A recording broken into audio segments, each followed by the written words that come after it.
Okay, good evening, everybody. It's me, Teacher Nidal. As the exams are already in the corner, students are preparing for their final exams. So I plan to give them some tips on how to answer the questions and how to try to get full marks for that. Right?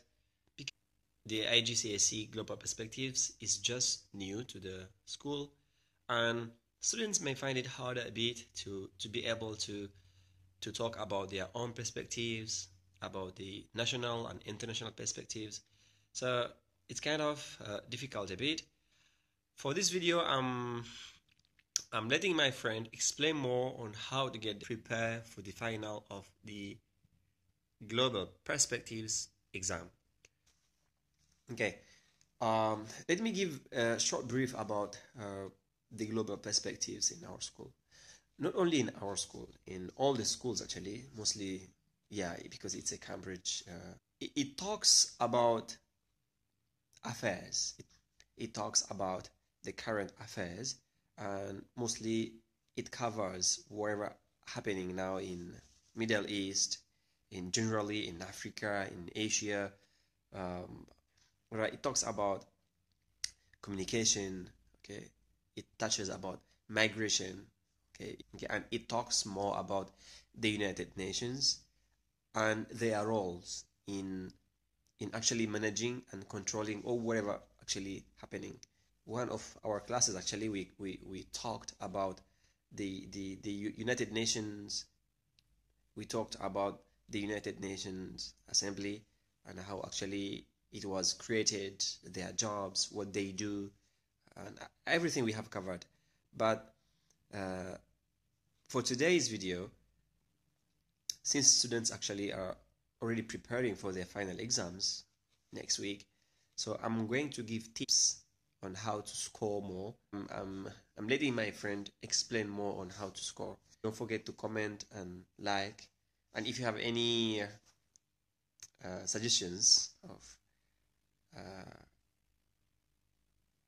any suggestions also are accepted. Thank you so much.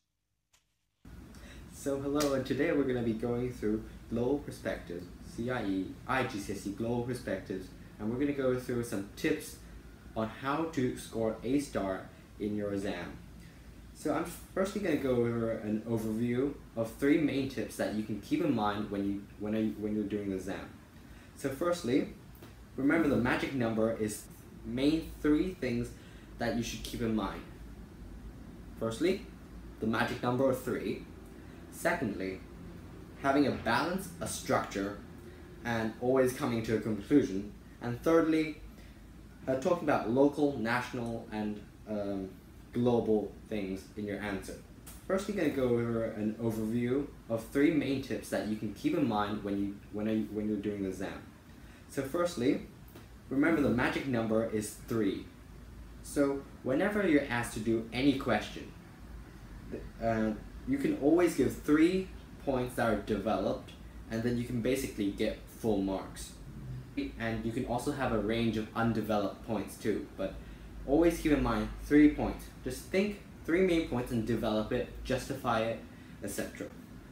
Secondly, well, you always need a balance and a structure, and you need to come to a conclusion whenever you answer a question.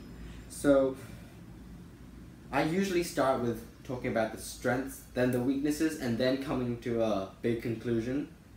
And for example, I believe in and then I'll go, firstly the strengths are, and then on the other hand I believe the weaknesses of Omar's argument is, and then in conclusion I believe. It's a very simple structure that you can keep in all the questions throughout. Okay, and lastly, the third point is that you must always talk about local, national, and global effects. So from locally, how does it affect people around you, the community, society, you? But then also national, the entire country. Is it? Don't forget to comment and like, and if you have any suggestions of any suggestions also are accepted. Thank you so much.